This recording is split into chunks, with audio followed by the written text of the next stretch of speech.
I hate the topic that we're talking about today. I don't like it. I don't want it in my life, but I hate myself and I'm a dumbass, so let's get into it. When you look for dolls, you tend to look for them, and you want to find dolls that have cute little cheeks and cute little clothes and little doll hair, and they might have some accessories.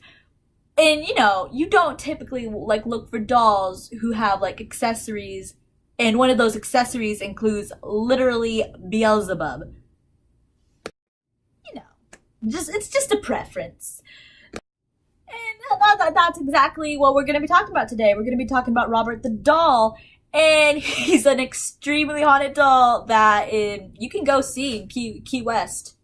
If you want to look for a fun family vacation, you can go fucking do that. I'll stay here. But before we get into that, I have more ghost tea from my portal to hell. It's just how my life is, y'all. So a couple nights ago, I was scrolling on Tumblr because I'm an insomniac bitch with a very poor sleeping schedule. And I have a dog named Window. Don't ask.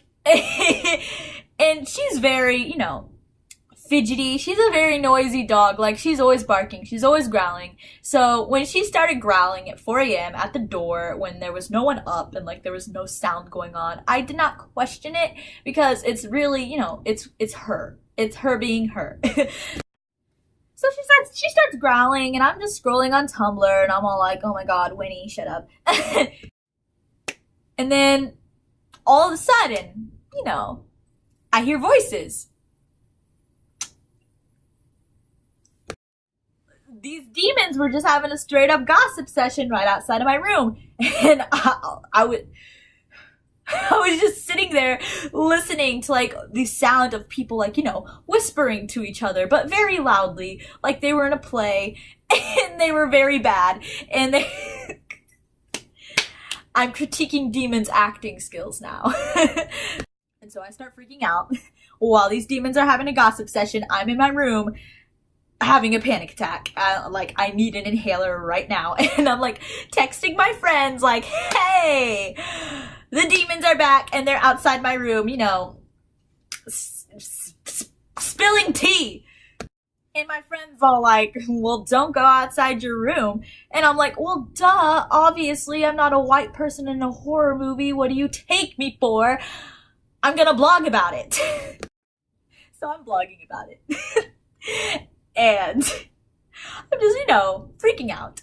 And so these demons just, talking wasn't enough. After they finished their talk, they were all well, let's go for a 4 a.m., little run, a little bit of exercise. We had a little bit of devil's cake earlier, and we didn't get enough, steps on our little demon Fitbit. So, what we're gonna do? We're gonna run up the stairs for 10 minutes, just up and down, just to be petty to this little gay bitch that's having a crisis in the room because ghosts. So there's just footsteps running up and down the staircase right outside my bedroom for 10 minutes.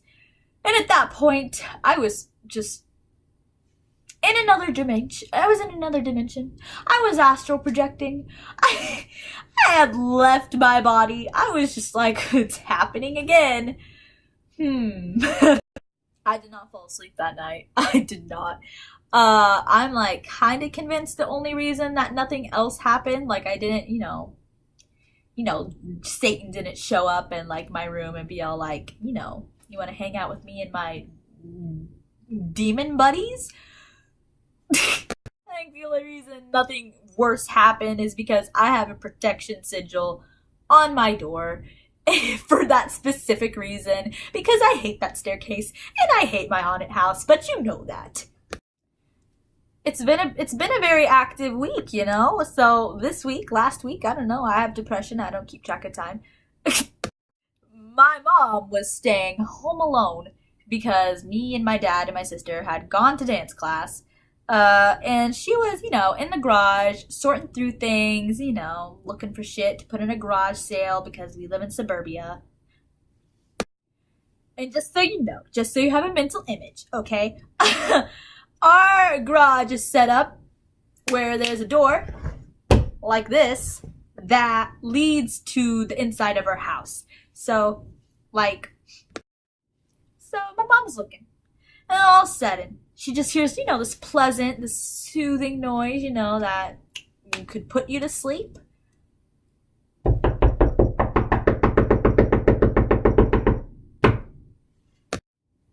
And my mom's just all like, maybe it was the dogs. Maybe it was the dogs. Maybe it was the dogs. So, she keeps looking, and she doesn't even question it, which... And all of a sudden, 30 minutes later, she says she hears it again, on the door, just going...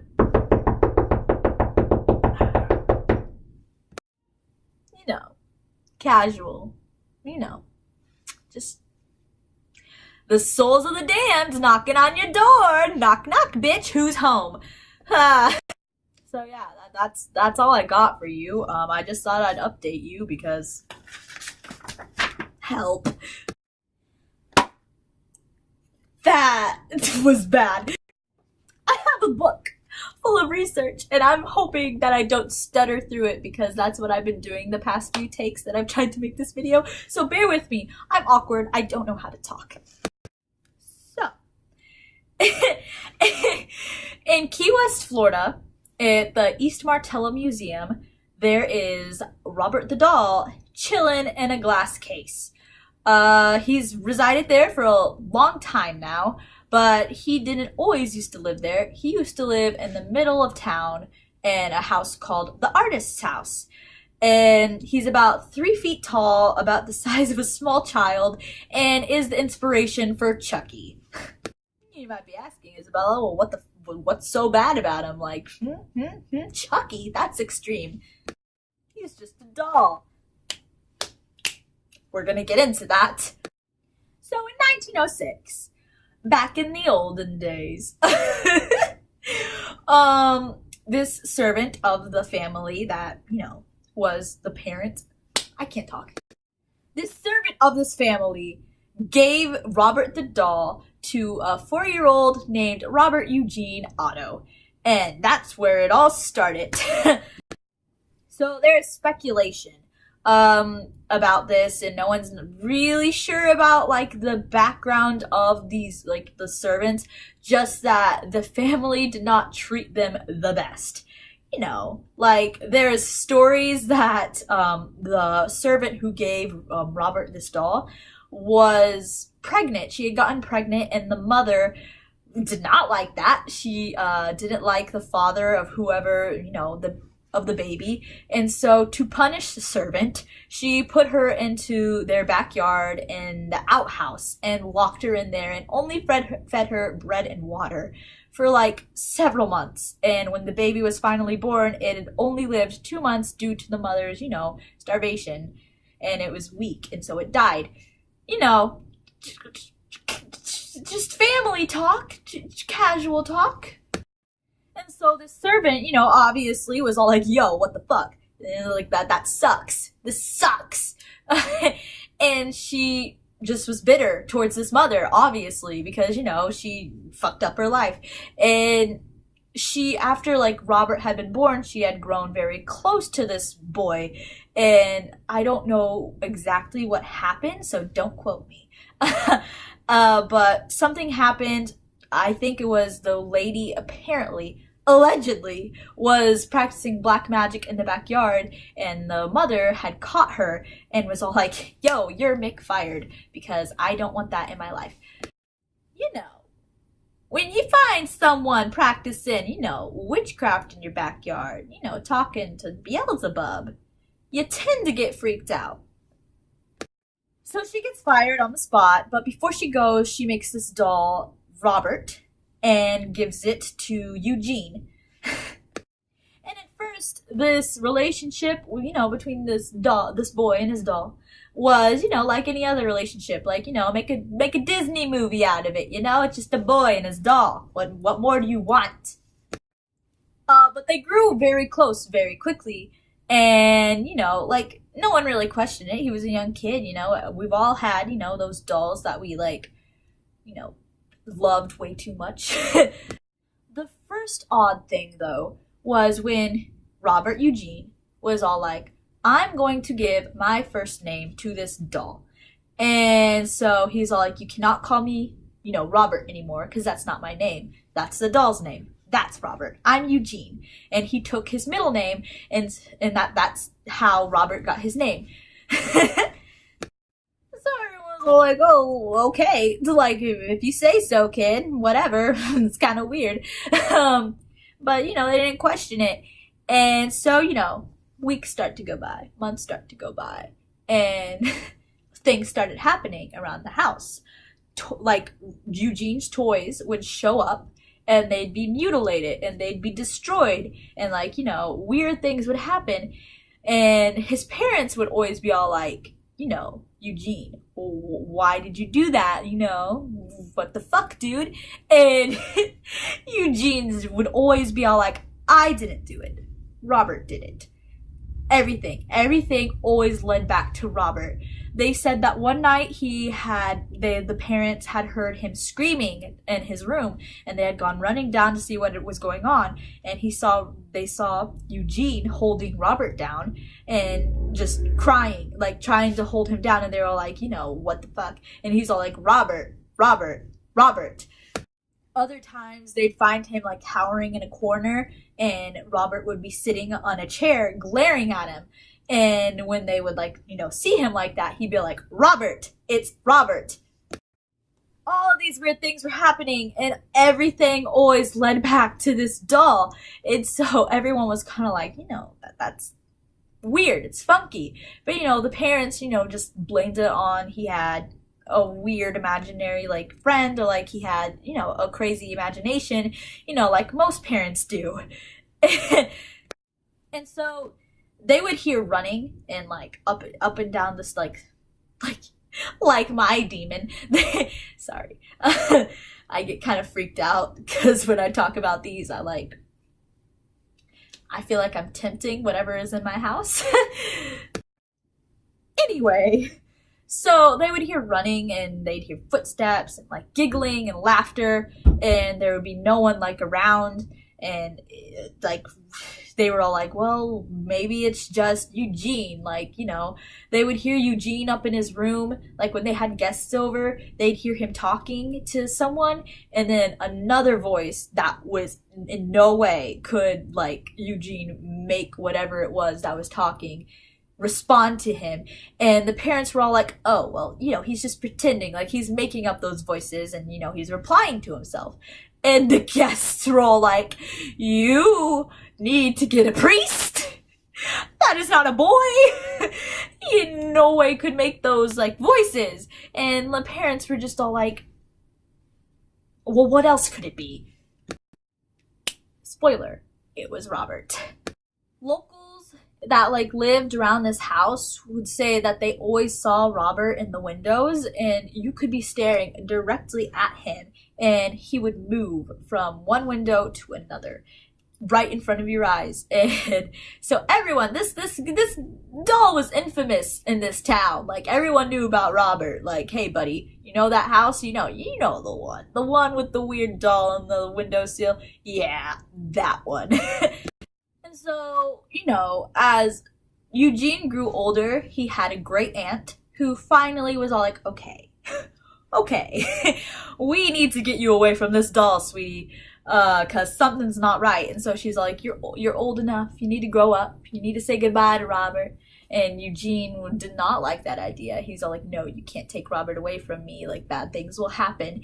And the great aunt was all like, whatever. And she took Robert and she put him up in her attic at her house. Shortly after that she did that, she died from a stroke. And this is something that's happened. If you mess with Robert, a lot of the times people will end up a few days later in car crashes, or having strokes, or they'll have divorces, or really bad things will happen to you if you mess with this doll. And so this lady messed with the doll and she had a stroke and everyone thought it was super weird because, she was healthy. Like, why? What could be the cause of this?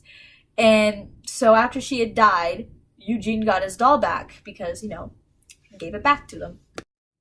So, continuing.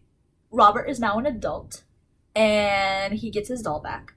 And he's married now. And so he, can't be walking around with this doll because his wife, is kind of like not fond of it. And so instead of like, carrying it around everywhere, he's like, okay, I'm gonna like build a room for this doll. And apparently the upstairs portion of the artist's house was dedicated to Robert and was made like by Eugene. And it is said that the room used to be arranged so that it had a bunch of like mini-sized furniture. So it was all like made for a very small person. Like, yeah, to live in. And so that was, Robert's little headquarters for several years. And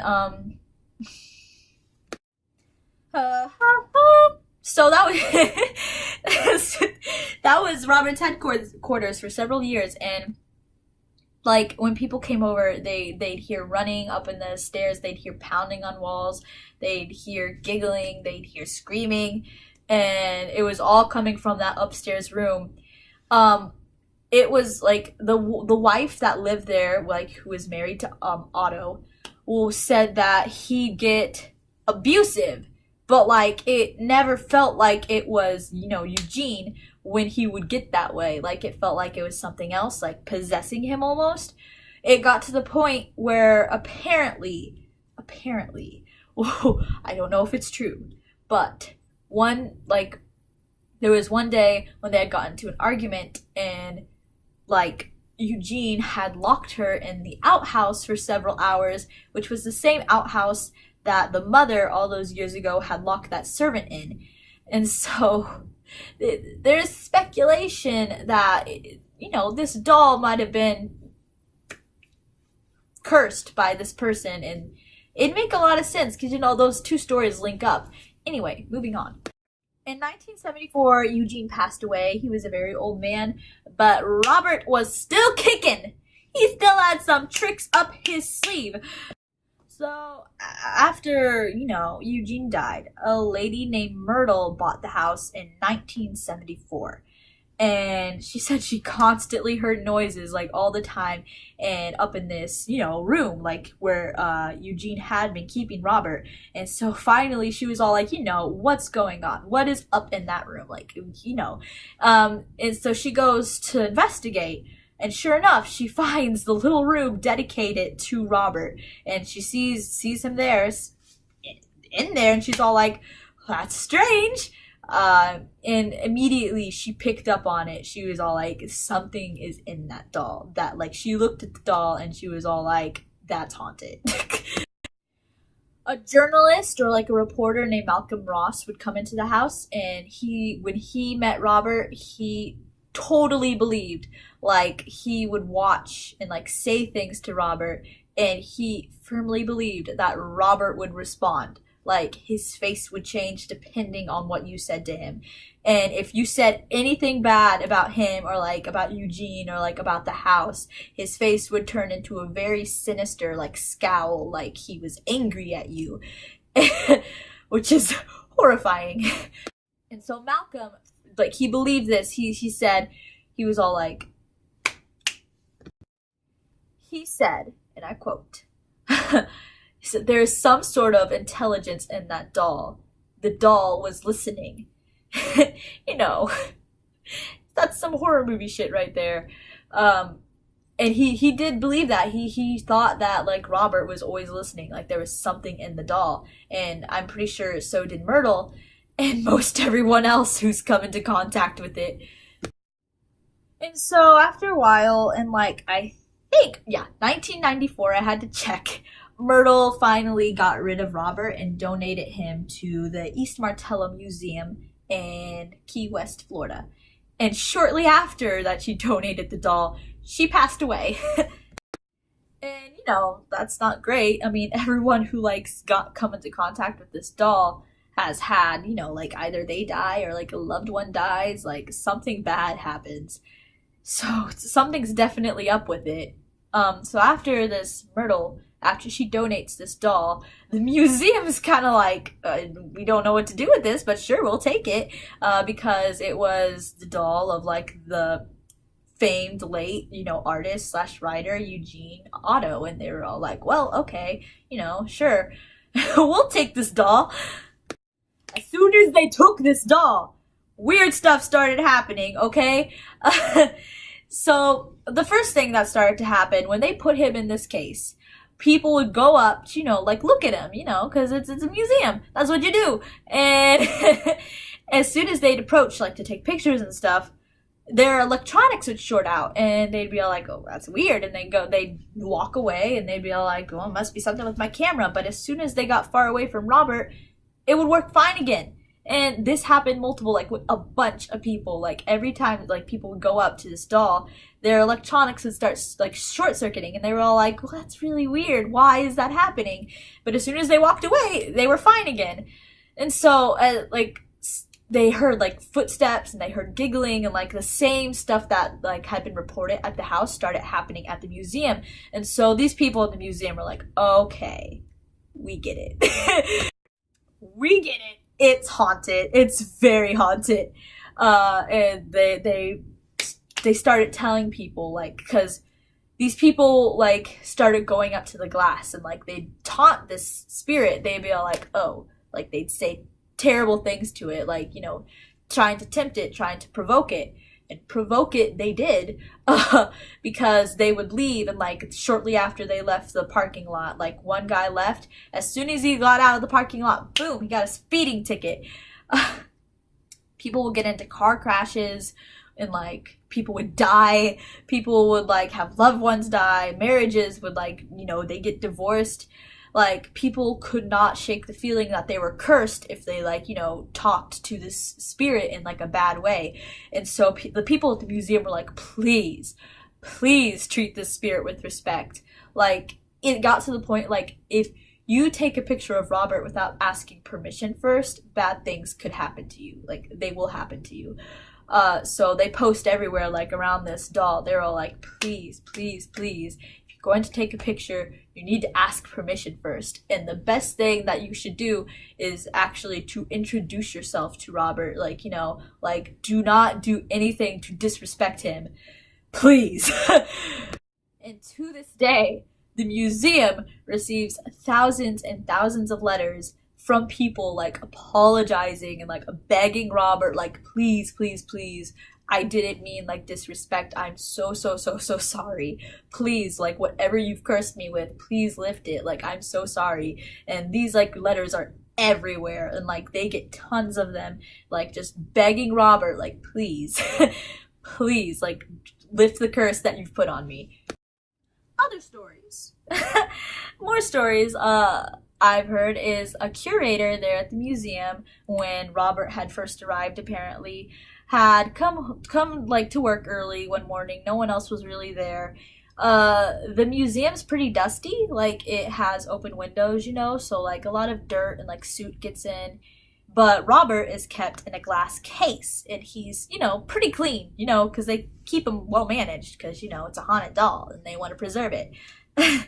And so she came in one morning, and she was looking at Robert, and she noticed that on his feet there was dirt. Like, he was dirty. And immediately she was all like, why? How is he dirty? He's been kept in a glass case. Like, did someone take him out? Did someone drop him when they took him out? Like, what's the story with that? And as she's studying him, Robert moves. And this lady freaks out, you know, like a normal human being. She freaks out, runs out of there, forgets her bike that she took, like, immediately, never comes back. She calls in, and she's all like, I quit. I quit. I can't go back to that place. And that's one of the bigger stories there. And she just has never gone back to the museum since then, understandably, because that's terrifying. Other stories include a tour group that had gone in, and this happened apparently a few years ago. A tour group had gone in. One lady was taunting Robert, and saying that, to do something. And so Robert apparently he holds like a little lion, and he took his lion and threw it at the glass. So this entire group sees this doll, just straight up throws this lion at the glass, and everyone there is all like, okay, wow.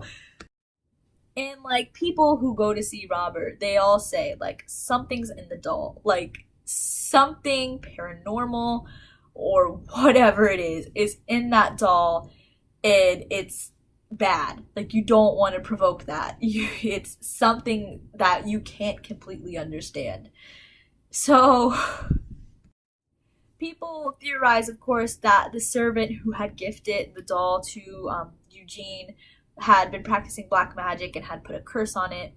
Others believe that it was possessed, and that it is a demonic presence that is using the doll, and it's not like anything human or at all. And so I don't know. I think anything's really possible with this. Like, it's definitely, I believe in it, honestly. Like, I've experienced a lot of paranormal stuff, and like a possessed doll does not sound that far-fetched. And oh, I sound like Haley Reese right now. I'm sorry. Like, honestly, it sounds like it's completely possible. And so, like, I don't know. What do you think it is? Honestly, I kind of think I believe in the black magic theory. But then again, I also really believe in the demon theory, because it sounds like a demon. It sounds like it's something that's intelligent that's in it, which makes me like lean more towards the demon theory. So I don't know. It's just a lot. So if you want to go see Robert the Doll, you totally can. You can do that, bud. I won't accompany you on that because it quite frankly terrifies me, but you can. And I hope that this, you learned something, you're entertained a little bit at least. That's all I got today. So thanks for joining me with my haunted house party. And until next time, please subscribe.